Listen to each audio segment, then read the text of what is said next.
Good evening. I'm retired Lieutenant General Keith Kellogg. In 1967, at the age of 22, I volunteered to serve my country in Vietnam. From the jungles of Vietnam to the deserts of Iraq, I have gone where my nation asked. I have borne witness to soldiers' last moments on earth, their lives spent in hope and promise of a better future for all Americans. I was in the Pentagon on September 11th, 2001. I lost friends there that day. In the years that followed, I watched my daughter, son, and son-in-law deploy to Afghanistan. I have looked into the eyes of my grandchildren as they said goodbye to their fathers and hugged them one last time. I lived service.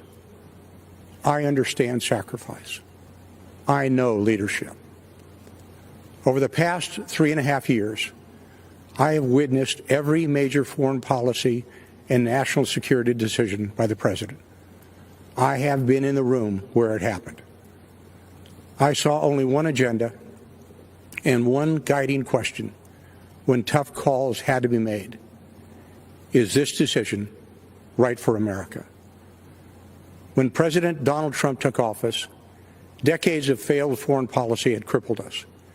He faced wars without end in sight, creation of failed states like Libya and Syria, a past that allowed a terrorist caliphate to grow, and leadership in Washington that allowed our military to atrophy while we spent trillions of dollars abroad instead of investing at home.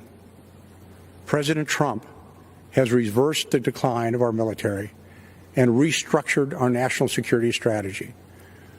With historic investment and vision, our military is now better equipped, better resourced, and better manned than any military in the world.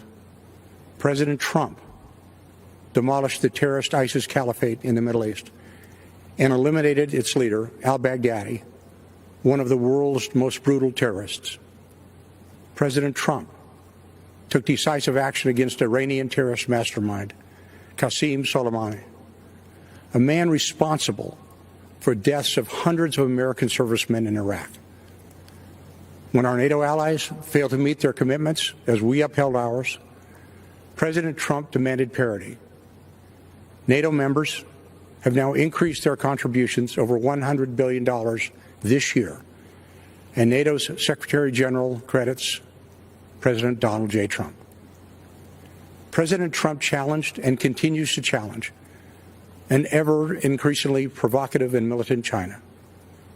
But make no mistake, President Trump is no hawk.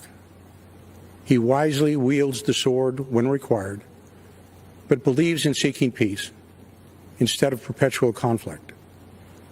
Just over a week ago, our president brokered a peace agreement between the United Arab Emirates and Israel, the first in the Middle East in over 25 years. And this week, Afghan negotiators, with help from American officials, will start peace negotiations between the Taliban and the Afghan government to end America's longest war. Ask yourself, has this president kept his promises to keep us out of needless conflicts and to pursue ending wars without end? Has he defended your interests in renegotiating trade deals that previously hurt Americans and our national security? Has he fulfilled his commander-in-chief role by decisively going after our nation's enemies? You and I know the answer is yes. The choice is clear. This is the most important election of our lifetime. The next 4 years will decide the course of our country for decades to come. I am asking you to stand up and be counted so we never have to look back and recall what it was once like in America when men and women were free, our families were secure, and we had a president who served the people. God bless America. Thank you, and good night.